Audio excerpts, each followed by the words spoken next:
À Tékoubé, quartier Mosikro, les riverains sont en deuil. Ce pont de terrain, fragilisé par l'eau de ruissellement et la pluie d'hier, s'est effondré sur cette maison.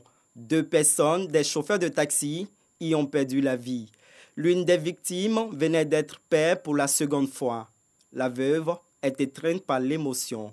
Comme il était enceinte, là, il a accouché par césarienne. Donc il s'est parti en famille. Maintenant où on habitait, ils ont cassé. Donc il allait chez son ami en attendant qu'on va voir maison. Donc c'est ce matin, son papa m'a appelé pour me dire qu'on dit qu'il est décédé. Donc il s'est allé voir là-bas, il a trouvé cette maison qui est tombée. Il partait dormir son patron.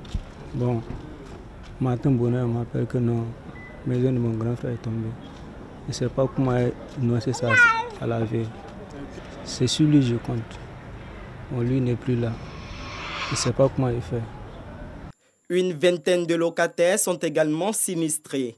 Informés du sinistre, le maire d'Anhaut-Paulin et la ministre de la Solidarité et de la lutte contre la pauvreté, Miss Belmondogo, sont sur le terrain. L'un pour soutenir et reloger ses administrés, l'autre pour apporter la compassion du gouvernement. Nous réitérons encore une fois de plus que la responsabilité des personnes qui prennent le grand risque de braver les autorités municipales, de braver les consignes de sécurité édictées par l'ONPC conduisent toujours au drame.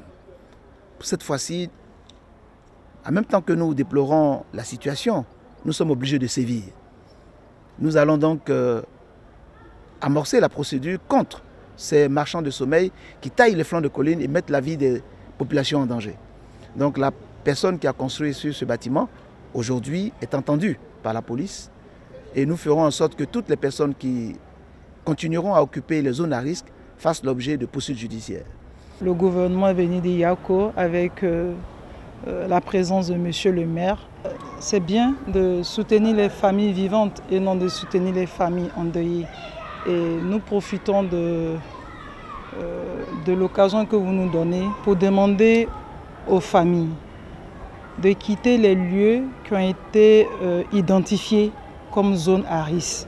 Le rôle du gouvernement n'est pas d'enterrer les Ivoiriens, mais c'est de soutenir les Ivoiriens pendant qu'ils sont en vie et de permettre aux Ivoiriens d'avoir un mieux-être.